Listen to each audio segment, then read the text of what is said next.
Do të flasim tani për një ngjarje të rëndë që ka ndodhur sot në qytetin e Shkodrës, ku një burr ka vrarë bashortin e tij me armë zjarri. Më shumë detaje rreth kësaj ngjarje na jep në këtë momente gazetarja jon Emi Kalaja. Emi, të përshëndes, si ka ndodhur krimi?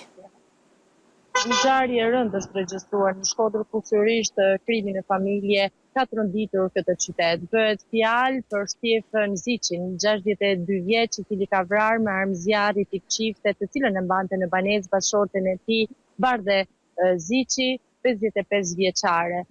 Nuk dihen akoma rrethanat e kësaj ngjarje të rëndë, të regjistruar pikërisht ku ndodhem në lagjen Marlula, në unazën lindore të qytetit të Shkodrës. Megjithatë, nga të dhënat nga vendngjarja, çifti nuk njihej si problematik, ato kishin marrëdhënie të shkëlqyera, kishin një biznes në afërsi të banesës së tyre dhe punonin prej vitesh së bashku në atë biznes të vogël, njësi tregtare, ndërkohë që ngjarja, siç thash, i ka zënë të gjithë të befasuar. Autori i ngjarjes është arrestuar pak metra larg vendngjarjes dhe banesës së tij, pikërisht nga patrullat e policisë vendore të Shkodrës, ndërkohë që tashmë pritet dhe dëshmia e tij në polici për të shpjeguar dhe hedhur dritë mbi shkaqet e kësaj ngjarje të rëndë.